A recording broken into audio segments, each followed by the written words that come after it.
Jillian HANESWORTH.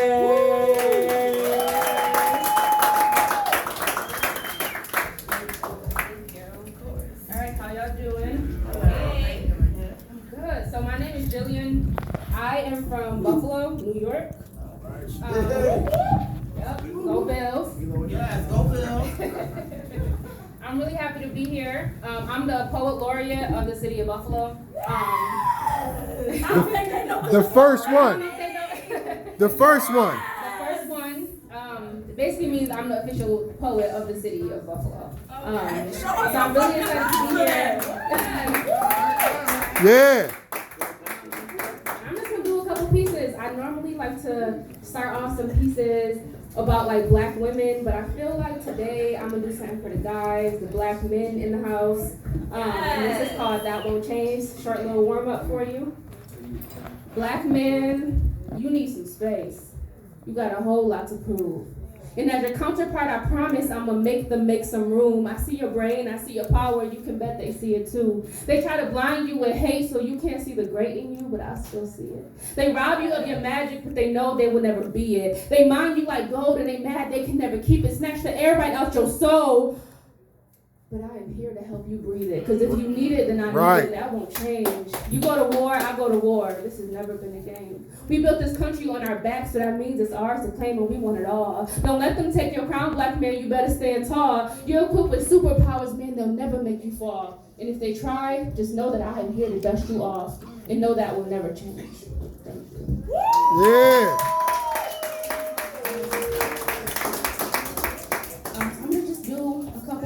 So this first one is called Take Care. It's pretty self-explanatory.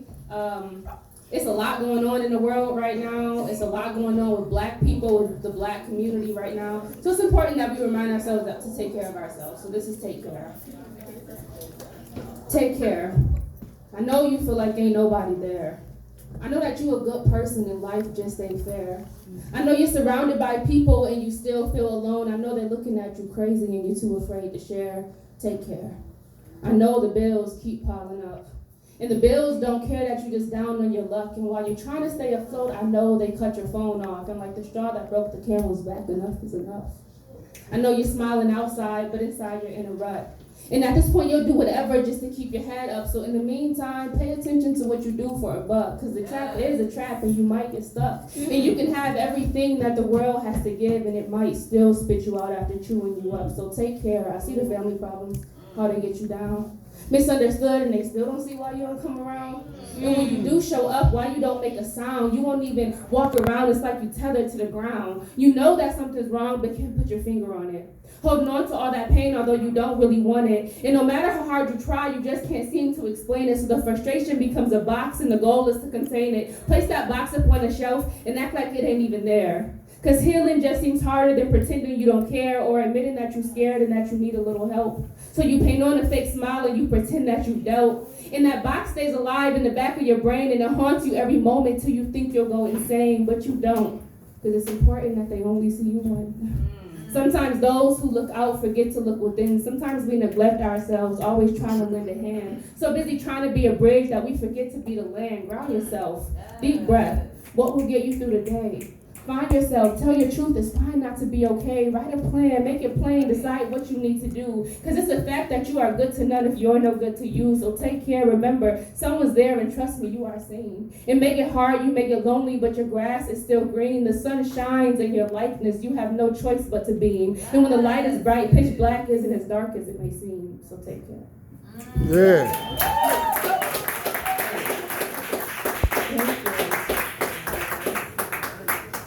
Alright, so this next piece is called Hey Cousin.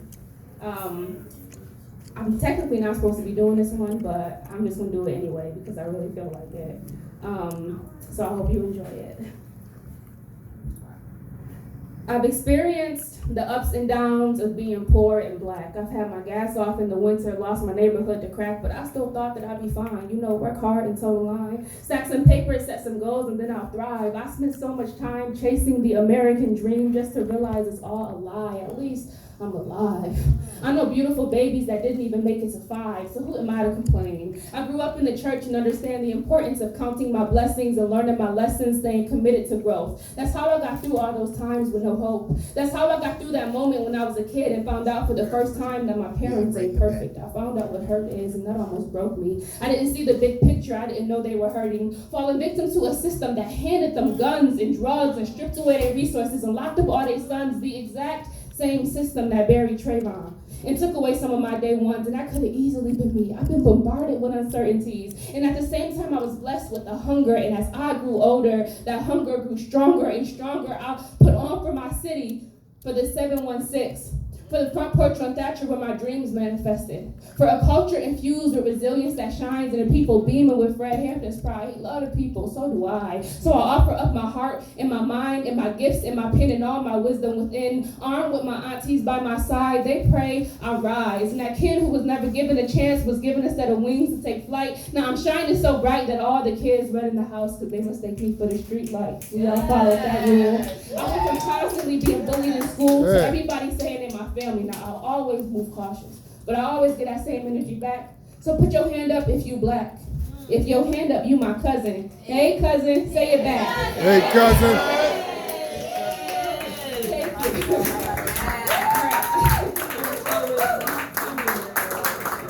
I'm gonna do one more if that's okay. So this is the poem that actually got me into being a full-time performer. It's called Little Black Boy. I wrote it after Mike Brown was murdered by Darren Wilson. So I hope you enjoy it. I wish the little black boy did something wrong. I wish the police yelled freeze and the little black boy came barreling at him, aiming a gun at ease, actually life-threatening. So when the cops have to fight and the bullets take flight, no one has to hide and no one has to lie because the little black boy did something wrong this time.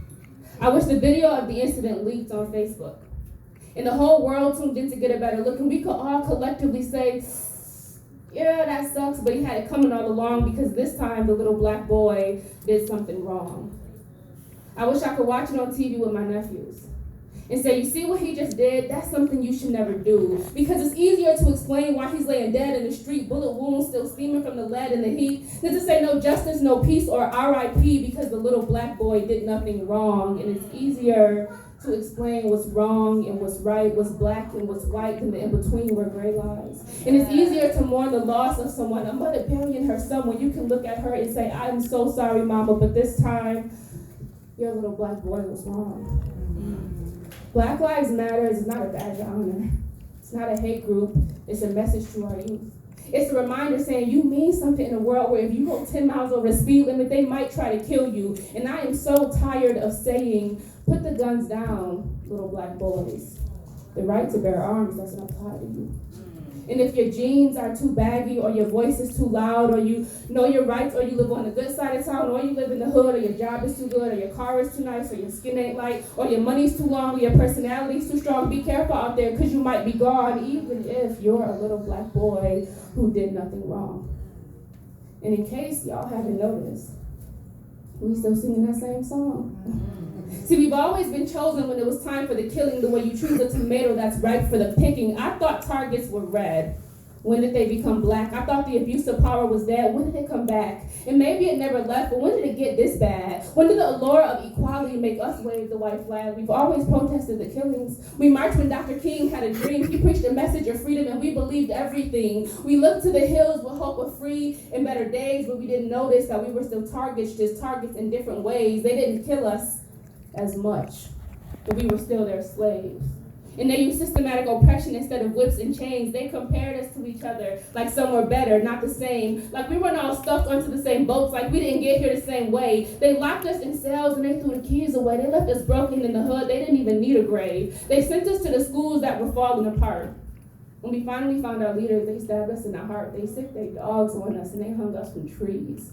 They made it very clear that we were never really free. You see, we drank from different fountains. Success with different tools. We used the back door. We followed different rules. We were taught that we were different and that different ain't right. That's why to this day, speaking proper and speaking white. But as our standards rose, their fears grew.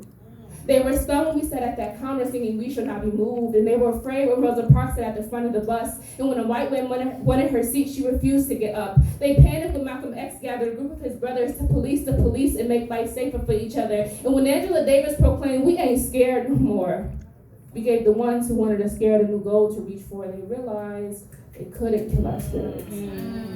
They couldn't kill our souls. They couldn't kill our minds, and they couldn't kill our hope.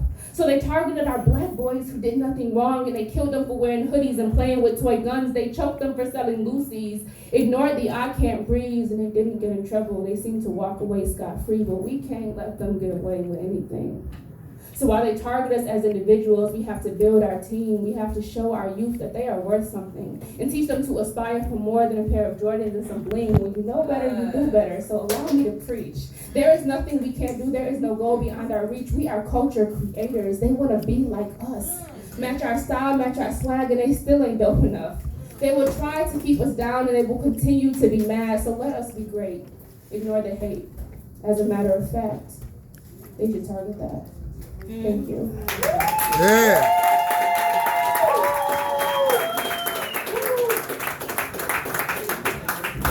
Better motherfucking go off, poet. You better go off. Where can they find you? Y'all can find me on Instagram at poet_Jillian, J_Hanesworth. And I got cards. You want one? Pass some cards out, boo. Let the people know who you are. Give her a round of